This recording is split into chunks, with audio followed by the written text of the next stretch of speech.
Welcome to Telangana State Board of Intermediate Education, digital classes for vocational courses. I am M. Narasimha Reddy, MCom Gold Medal in Taxation, CGL in Occasional Accounting and Taxation, Government Junior College, Sirpur Kagajnagar, District Komarambim, Asifabad. Taxation 1, Unit 8, Income from House Property, Part C, Digital Class. పన్ను విధింపు 1, unit 8, గృహ ఆస్తి నుండి ఆదాయం, part C, digital class. Learning objectives. First point is situation 1, when the house is let out throughout the previous year and computation of income from house property. Second point is situation 2, let out house unrealized rent of the current previous year and computation of income from house property. Third point is situation 3, let out house is vacant for some period during the previous year and computation of income from house property. అభ్యసనం చేయవలసిన విషయాలు. 1వది సందర్భం 1, గత సంవత్సరం నందు గృహమును పూర్తి కాలంనకు అద్దెకిచ్చినప్పుడు గృహ ఆస్తి నుండి ఆదాయం లెక్కించుట. 2వది సందర్భం 2, అద్దెకివ్వబడిన గృహము గత సంవత్సరంలో వసూలు కాని అద్దె ఉన్న ఎడల మరియు గృహ ఆస్తి నుండి ఆదాయం లెక్కించుట.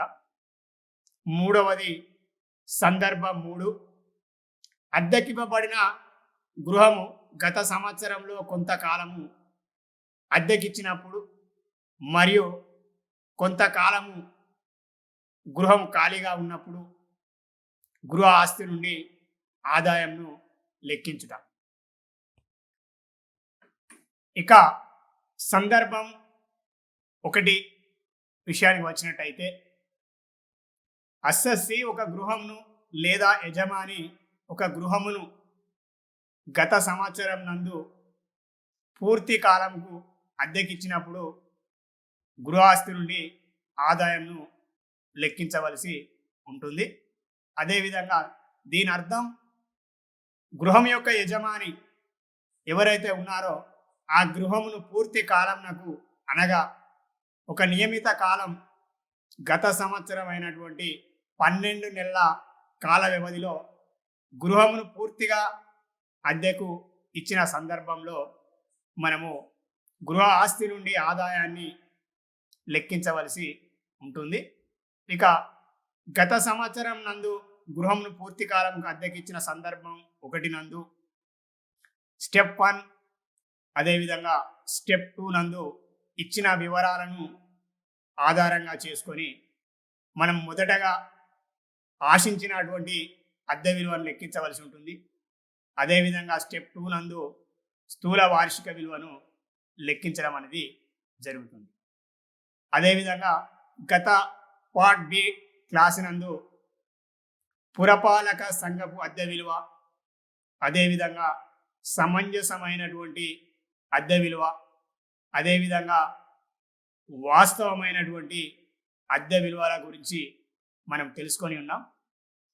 లెక్కలో ఇచ్చినటువంటి పురపాలక సంఘపు అద్దె విలువ, సమంజసమైనటువంటి అద్దె విలువ, అదేవిధంగా వాస్తవమైనటువంటి అద్దె విలువను మనము పరిగణలోకి తీసుకుంటూ ఆ 3 అంశములను పరిగణలోకి తీసుకుంటూ మనము ఆశించినటువంటి అద్దెను లెక్కించవలసి ఉంటుంది. అదేవిధంగా ఆశించినటువంటి అద్దెను లెక్కించిన తదుపరి స్టెప్ 2 నందు స్థూల వార్షిక విలువను లెక్కించవలసి ఉంటుంది. అంటే దీని అర్థం స్థూల వార్షిక విలువ అంటే పురపాలక సంఘపు పన్నులు ఏవైతే ఉన్నాయో ఆ పురపాలక సంఘపు పన్నులు తీసివేయక ముందు ఒక గృహాన్ని అద్దెకివ్వడం ద్వారా వచ్చినటువంటి స్థూల అద్దె విలువ అని దాని అర్థం. స్థూల వార్షిక విలువ అంటే ఒక సంవత్సర కాలానికి ఎటువంటి తగ్గింపులు తీసివేయకుండా లెక్కించబడినటువంటి విలువనే స్థూల వార్షిక విలువగా చెప్పడం అనేది జరుగుతుంది. ఇక విషయానికి వచ్చినట్టయితే విద్యార్థులు స్టెప్ 1 నందు మనం పురపాలక సంఘ అద్దె విలువను, అదేవిధంగా సమంజసమైనటువంటి అద్దె విలువ ఏదైతే ఉందో ఆ అద్దె విలువలను రెండింటిని పరిగణలోకి తీసుకుంటూ ఆ రెండు మొత్తంలలో గరిష్ట విలువ ఏదైతే ఉందో ఆ గరిష్ట విలువను మనము ఆశించిన అద్దె విలువగా లెక్కించవలసి ఉంటుంది. స్టెప్ 1 ఆశించిన అద్దె విలువను లెక్కించుట. అది ఈ దిగువనిచ్చిన రెండు మొత్తములలో గరిష్ట విలువ. ఏ పురపాలక సంఘపు అద్దె విలువ, బి సమంజసమైనటువంటి అద్దె విలువ. అంటే పురపాలక సంఘపు అద్దె విలువ ఎక్కువగా ఉన్న ఎడల ఆ ఎక్కువగా ఉన్నటువంటి విలువే ఆశించిన అద్దె విలువ అగును. ఒకవేళ బి అంశం సమంజసమైన అద్దె విలువ పురపాలక సంఘపు అద్దె విలువ కంటే ఎక్కువ ఉన్న ఎడల అట్టి సందర్భంలో సమంజసమైన అద్దె విలువయే ఆశించిన అద్దె విలువ అగును. ఉదాహరణకి ఏ పురపాలక సంఘపు అద్దె విలువ 1000 రూపాయలు అనుకుందాం. అదేవిధంగా బి సమంజసమైన అద్దె విలువ 900 అనుకుందాం. అట్టి సందర్భంలో సమంజసమైన అద్దె విలువ 900 కంటే పురపాలక సంఘపు అద్దె విలువ 1000 రూపాయలు ఎక్కువగా ఉంది. కావున పురపాలక సంఘపు అద్దె విలువయే ఆశించిన అద్దె విలువ అగును.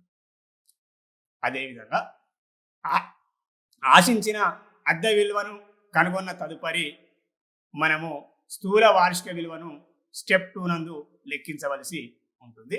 ఇక స్థూల వార్షిక విలువ విషయానికి వచ్చినట్టయితే స్థూల వార్షిక విలువను లెక్కించుట. అది దిగువ ఇచ్చిన రెండు మొత్తములలో గరిష్ట విలువ. అంటే మనము స్టెప్ 1 నందు లెక్కించినటువంటి ఆశించిన అద్దె విలువ ఏ ప్రకారం, అదేవిధంగా బి వాస్తవమైనటువంటి అద్దె విలువ.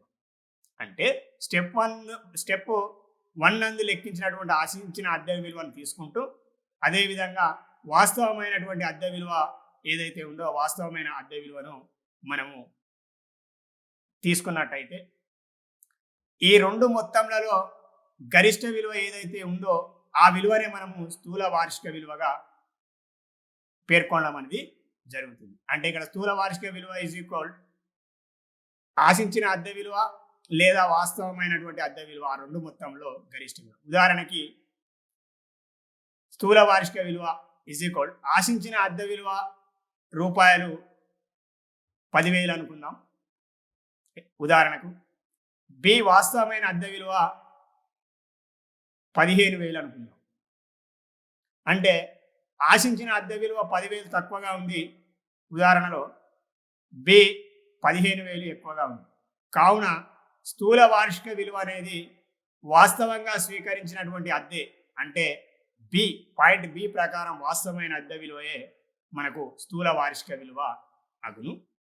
అదేవిధంగా కింద ఇచ్చినటువంటి అంశం ఈ స్థూల వాస్తవమైనటువంటి అద్దె విలువ ఏదైతే ఉందో ప్రతి నెలకు ఇచ్చినటువంటి అద్దె ఇంటూ 12 అంటే సంవత్సర కాలం 12 నెలలకు మనము లెక్కించవలసి ఉంటుంది.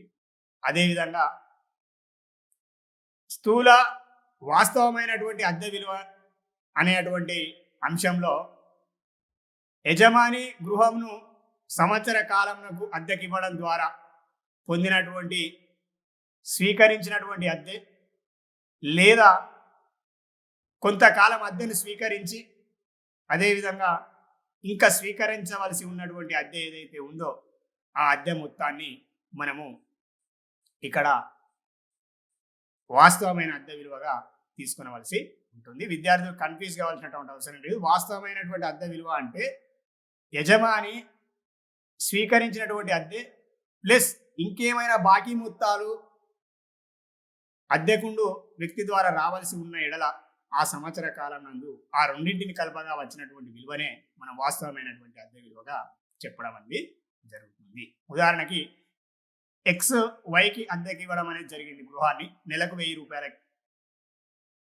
అద్దె అనుకున్నట్లయితే అతనికి రావాల్సినటువంటి అద్దె సంవత్సరానికి 12,000. కానీ వై ఎక్స్కు 10 నెలల అద్దెని చెల్లించి 2 నెలల అద్దెలను చెల్లించండి. అంటే యజమాని 10 నెలల కాలంనకు అద్దెను స్వీకరించినటువంటి 10,000 ప్లస్ వై వద్ద నుండి ఎక్స్ యజమాని స్వీకరించవలసినటువంటి 2,000 మొత్తం ఏదైతే ఉందో ఆ 2,000 మొత్తాన్ని 10,000 మొత్తాన్ని కలపగా వచ్చినటువంటి 12,000 మొత్తాన్నే మనము వాస్తవమైన అద్దె విలువగా తీసుకునవలసి ఉంటుంది. అంటే స్టెప్ 1 నందు ఆశించిన అద్దె విలువను ముందుగా లెక్కించవలను. అదేవిధంగా స్టెప్ 2 నందు ఆశించినటువంటి అద్దె విలువను తీసుకుంటూ వాస్తవమైనటువంటి అద్దె విలువ ఏదైతే ఉందో ఆ వాస్తవమైనటువంటి అద్దె విలువను తీసుకుంటూ ఆ రెండు మొత్తాల్లో గరిష్టంగా అంటే ఎక్కువగా ఉన్నటువంటి మొత్తాన్ని మనం పరిశీలించి ఎక్కువగా ఉన్నటువంటి మొత్తాన్నే మనము స్థూల వార్షిక విలువగా నిర్ధారించవలసి ఉంటుంది. అదేవిధంగా సందర్భం 1, గత సంవత్సరం నందు గృహమును పూర్తి కాలంనకు అద్దెకిచ్చినప్పుడు స్థూల వార్షిక విలువను లెక్కించుట. స్థూల వార్షిక విలువ గ్రాస్ యాన్యువల్ వాల్యూను లెక్కించడం కోసం గాను విద్యార్థులకు దగ్గరి పద్ధతి అందు కూడా లెక్కించడానికి అవకాశం కలదు. మనం ఇంతకుముందు స్టెప్ 1, స్టెప్ 2 నందు కనుగొన్నటువంటి స్థూల వార్షిక విలువకు అదేవిధంగా దగ్గరి పద్ధతి అందు లెక్కించినటువంటి స్థూల వార్షిక విలువకు ఎటువంటి విభేదం కానీ ఎటువంటి తేడా ఉండదు. వచ్చేటువంటి సమాధానం మాత్రము మొదటి పద్ధతి అందు చేసిన ఎడల అదేవిధంగా ఈ దగ్గరి పద్ధతి అందు చేసిన ఎడల కూడా మనకు సమాధానము ఒకే విధంగా ఉండడం అనేది జరుగుతుంది. ఇది విద్యార్థులు సులభతరంగా అవగాహన చేసుకున్నటకు ఈ దగ్గరి పద్ధతి అనుకూలంగా ఉంటుంది. ఇక స్థూల వార్షిక విలువను దగ్గరి పద్ధతి అందు లెక్కించేటువంటి విధానాన్ని పరిశీలించినట్టయితే స్థూల వార్షిక విలువ gross annual value is equal దిగువ 3 మొత్తంలలో గరిష్ట విలువయే స్థూల వార్షిక విలువ అగును. ఏ పురపాలక సంఘపు అద్దె విలువ మనము తీసుకొనవలసి ఉంటుంది. బి సమంజసమైన అద్దె విలువ ఫెయిర్ రెంటల్ వాల్యూని తీసుకొనవలసి ఉంటుంది. సి వాస్తవమైన అద్దె విలువ ఏఆర్బి యాక్చువల్ రెంటల్ వాల్యూ తీసుకొనవలసి ఉంటుంది. అంటే పురపాలక సంఘపు అద్దె విలువ ఎక్కువగా ఉంటే ఆ మొత్తమే స్థూల వార్షిక విలువ. ఒకవేళ సమంజసమైన అద్దె విలువ ఎక్కువగా ఉంటే ఆ విలువయే స్థూల వార్షిక విలువ.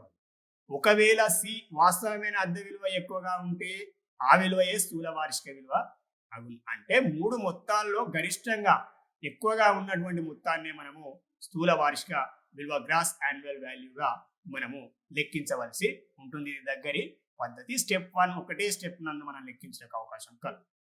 ఇక అద్దె ప్రతి నెలకు అద్దె ఇంటూ 12 నెలల కాలానికి. అదేవిధంగా స్టెప్ 1 మనము మొదటి పద్ధతి నందు తెలుసుకున్న విధంగానే స్వీకరించిన అద్దె ప్లస్ స్వీకరించవలసినటువంటి అద్దెలో మార్పు ఏమీ ఉండదు. అదేవిధంగా పై 3 మొత్తంలలో గరిష్ట విలువ అయిన రూపాయలు స్థూల వార్షిక విలువ. ఉదాహరణకి ఏ 500 అనుకుందాం పురపాలక సంఘపు అద్దె విలువ. బి సమంజసమైన అద్దె విలువ 600 అనుకుందాం. సి వాస్తవమైన అద్దె విలువ 700 అనుకుందాం. ఇట్టి సందర్భంలో ఈ ఉదాహరణ నందు వాస్తవంగా స్వీకరించినటువంటి అద్దె రూపాయలు 700 ఎక్కువ కావున స్థూల వార్షిక విలువ ఈజ్ ఈక్వల్ 700 రూపాయలు అగును.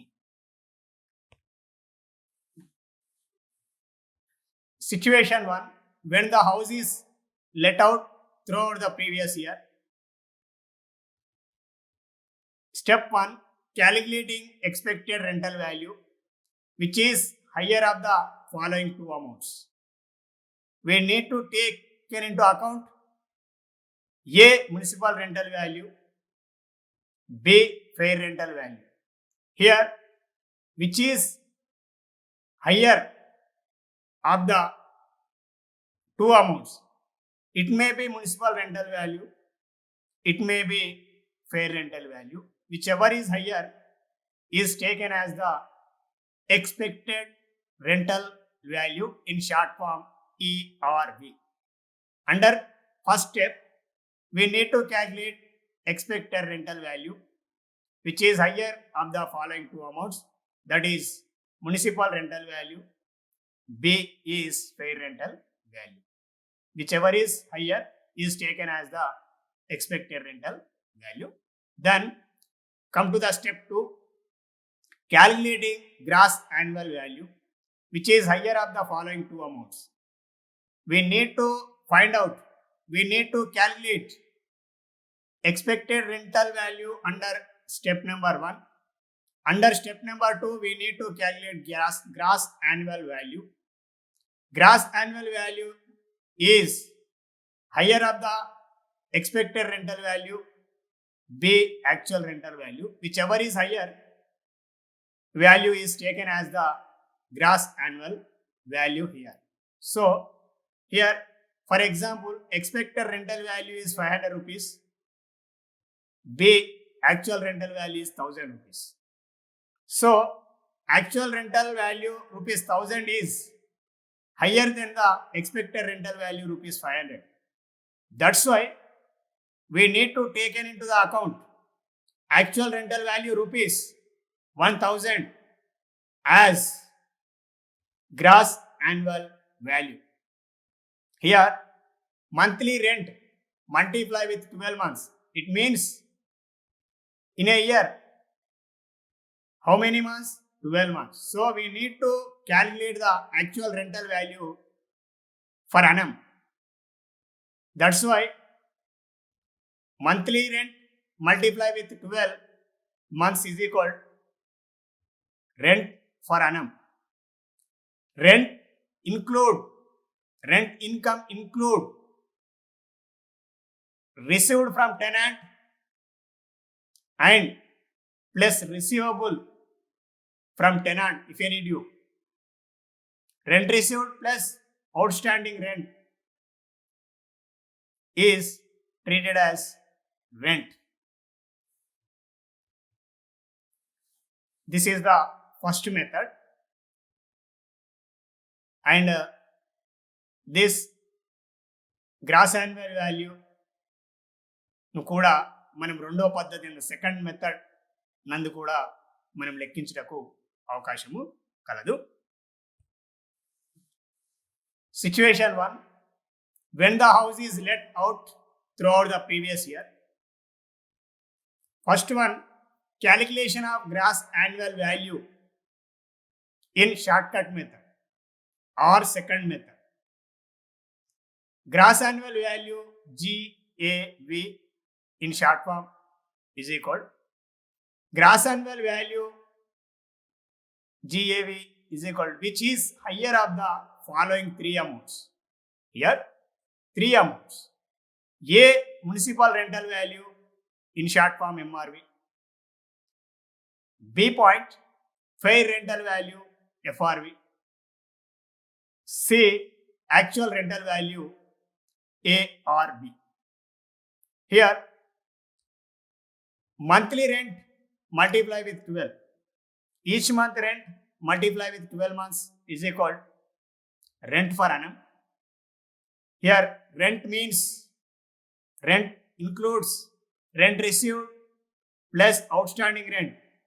If any outstanding rent receivable from tenant is also treated as rent income. Here, rent is equal rent received plus outstanding rent or receivable rent. As per A, municipal rental value, B, fair rental value, C, actual rental value. The above three amounts, whichever is higher than the two amounts, hence it will be taken as gross annual value. Here, if municipal rental value is higher than fair rental value and actual rental value, we need to conclude, we need to take in the value of municipal rental value as gross annual value. In case Fair rental value is higher than municipal rental value MRV and actual rental value. So we need to take in as the value of fair rental value is gross annual value. In situation 3, actual rental value ARV is higher than fair rental value and municipal rental value. We need to take as actual rental value is gross annual value. Whichever is higher of the 3 amounts is taken as the gross annual value. ఇక step 3, step 1 నందు మనము స్థూల వార్షిక విలువను లెక్కించాం. అదేవిధంగా step 3 నందు స్థూల వార్షిక విలువ నుండి పురపాలక సంఘ పన్నులు లేదా స్థానిక సంస్థల పన్నులు తీసివేయవలసి ఉంటుంది. అంటే స్థూల వార్షిక విలువను లెక్కించిన తదుపరి స్టెప్ 3 నందు స్థూల వార్షిక విలువ నుండి యజమాని చెల్లించినటువంటి గృహం యొక్క యజమాని చెల్లించినటువంటి పురపాలక సంఘ పన్నులకు అదేవిధంగా స్థానిక సంస్థల పన్నులను తీసివేయాలి. పురపాలక సంఘ పన్నులు అంటే పురపాలక సంఘం వారు విధించినటువంటి పన్నులని అర్థం. అదేవిధంగా గ్రామ స్థాయిలో అయిన ఎడల మనము స్థానిక సంస్థల పన్నులు అంటాం. ఆ స్థానిక సంస్థ పన్నులను కూడా మనము స్థూల వార్షిక విలువ నుండి తీసివేయవలసి ఉంటుంది. అదేవిధంగా అసెస్సీ చెల్లించిన పన్నులను మొత్తంలను స్థూల వార్షిక విలువ నుండి తీసివేయాలి. అంటే ఇక్కడ మళ్ళా కండిషన్ ఉంది ఒకటి. అసెస్సీ చెల్లించిన పన్నులను మొత్తంలను స్థూల వార్షిక విలువ నుండి తీసివేయాలి. దీని అర్థం అద్దెకుండు వ్యక్తి కనుక పన్నులను చెల్లించిన ఎడల మనము తగ్గింపుగా ఇచ్చడానికి అవకాశం లేదు. పురపాలక సంఘ పన్నులు కనుక అద్దెకుండు వ్యక్తి యజమాని తరపున కనుక చెల్లించిన ఎడల మనం తగ్గింపుగా ఇచ్చడానికి అవకాశం లేదు. కేవలం గృహం యొక్క యజమాని లేదా పన్ను చెల్లింపునకు బాధ్యుడైనటువంటి వ్యక్తి లేదా అసెస్సీ చెల్లించినటువంటి పన్నులు ఏవైతే ఉన్నాయో ఆ పన్నులకు మాత్రమే మనము స్థూల వార్షిక విలువ నుండి తగ్గింపుగా ఇచ్చినకు అవకాశము కలదు. అదేవిధంగా స్థూల వార్షిక విలువ నుండి ఇచ్చేటువంటి తగ్గింపులకు సంబంధించి మనం 3 అంశములను కనుక పరిశీలించినట్లయితే, 1వ అంశం పురపాలక సంఘపు పన్ను బాకీ ఉండి లేదా చెల్లించనిచో స్థూల వార్షిక విలువ నుండి తీసివేయకూడదు. అంటే యజమాని పురపాలక సంఘపు పన్నులు పురపాలక సంఘానికి చెల్లించకుండా బాకీ పడి ఉండి చెల్లించవలసి ఉన్నటువంటి పన్నులు ఏవైతే ఉన్నాయో ఆ పన్నులకు మనం తగ్గింపు ఇవ్వము. కేవలం వాస్తవంగా చెల్లించినటువంటి పురపాలక సంఘపు పన్నులకే తగ్గింపిస్తాం. అదేవిధంగా ఆ పురపాలక సంఘ పన్నులు కూడా యజమాని చెల్లించినప్పుడే తగ్గింపిస్తాం. యజమాని చెల్లించవలసిన పన్నులకు తగ్గింపు ఇవ్వం. పురపాలక సంఘ పన్నులకు, స్థానిక సంస్థల పన్నులకు. అదేవిధంగా పురపాలక సంఘ పన్నులు కానీ స్థానిక సంస్థల పన్నులు యజమాని తరపున అద్దెకుండు వ్యక్తి చెల్లించిన మనం తగ్గింపు ఇచ్చటకు అవకాశము లేదు. ఇక 2వ పాయింట్,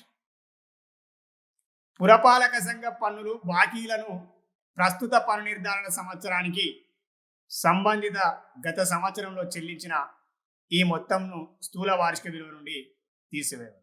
అంటే గృహం యొక్క యజమాని గతంలో బాకీ ఉన్నటువంటి పురపాలక సంఘానికి చెల్లించవలసినటువంటి పన్నులు ఏవైతే ఉన్నాయో అతను సంబంధిత గత సంవత్సరం నందు చెల్లించినట్లయితే మనము ఆ చెల్లించినటువంటి పురపాలక అదేవిధంగా ఆ చెల్లించినటువంటి స్థానిక సంస్థల పన్నులకు మనము స్థూల వార్షిక విలువ నుండి తీసివేయవలను. అంటే మనం తగ్గింపుగా ఇచ్చుటకు అవకాశం ఉంది. ఇదే పన్నులను కనుక గృహంలో అద్దెకుండేటువంటి వ్యక్తి చెల్లించిన ఎడల మనం తగ్గింపుగా ఇచ్చటకు అవకాశం లేదు, తీసివేయడానికి అవకాశం లేదు. గతంలో బాకీ ఉన్నటువంటి పురపాలక స్థానిక సంస్థల పన్నులను యజమానియే గత సంవత్సరంలో చెల్లించిన ఎడల తగ్గింపుగా ఇచ్చడానికి అవకాశము కలదు. ఇక అంశం 3 విషయానికి వచ్చినట్టయితే, అద్దెకుండు వ్యక్తి పురపాలక సంఘ పన్నులను చెల్లించిన స్థూల వార్షిక విలువ నుండి తీసివేయకూడదు. అంటే అద్దెకుండు వ్యక్తి పురపాలక సంఘ పన్నులు స్థానిక సంస్థల పన్నులు చెల్లించినప్పుడు తగ్గింపుగా ఇచ్చినప్పుడు ఏ మాత్రం కూడా అవకాశం లేదు. మనం అదేవిధంగా తగ్గింపుగా తీసివేయడం కూడా అవకాశం. విద్యార్థులు ఒకే విషయాన్ని గుర్తుంచుకోవాల్సి ఉంటుంది. ముఖ్యమైనటువంటి విషయం, పురపాలక సంఘ పన్నులు ఏవైతే ఉన్నాయో ఆ గృహం యొక్క యజమాని కానీ లేదా భావితమైనటువంటి అసెస్సీ కానీ లేదా పన్ను చెల్లింపులకు బాధ్యత కలిగి ఉన్నటువంటి వ్యక్తి చెల్లించినప్పుడు మాత్రమే పురపాలక మరియు స్థానిక సంస్థల పన్నులకు తగ్గింపుగా ఇవ్వబడును. యజమాని తరపున అద్దెకుండు వ్యక్తి కానీ మరే ఇతర వ్యక్తి కనుక పురపాలక సంఘ పన్నులను స్థానిక సంస్థల పన్నులను చెల్లించినప్పుడు తగ్గింపుగా ఇచ్చడానికి అవకాశం లేదు, తగ్గించకూడదు. అదేవిధంగా స్థూల వార్షిక విలువ నుండి తీసివేయకూడదు. Situation 1. When the house is let out throughout the previous year. Step 3. We need to give deductions from the gross annual value for municipal or local taxes. Here, under step 3, deducting municipal taxes, local taxes from gross annual value. Here, we need to give deduction. We need to deduct municipal taxes from the GAV, gross annual value, calculated gross annual value. Here, municipal taxes, actual amount paid by the assessee is to be deducted from gross annual value. Here, once again, this is the important point. Municipal taxes, actual amount paid by the assessee. Here, by the assessee is to be deducted from gross annual value. If municipal taxes paid by the tenant is not to be deducted from the gross annual value here. So, municipal taxes, actual taxes paid by the assessee or deemed to be assessee or owner of the house is to be deducted from gross annual value. The most important another points. First point is municipal taxes are due but not paid is not to be deducted from gross annual value. Here, if any amount payable, any amount not paid, any amount as municipal taxes due are not allowed. Actual amount paid by the assessee as municipal taxes, as local taxes is to be deducted from gross annual value. Second point is arrears of municipal taxes paid in the relevant previous year to the current assessment year is to be deducted from the gross annual value. If any previous years arrears of municipal taxes paid in the relevant previous year for the current assessment year will be deductible from gross annual value. Third point, municipal taxes paid by the tenant is not to be deducted from gross annual value. Here, any amounts, any municipal taxes or any local taxes paid by the tenant should not be allowed as deduction from gross annual value.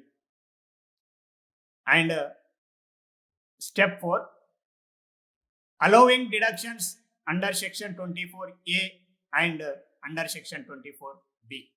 As per the Income Tax Act 1961, section 24A, standard deduction is the calculated net annual value, 30% of calculated net annual value. And under section 24B covers the interest on loan taken for construction of house, repairs of house, etc. Thank you.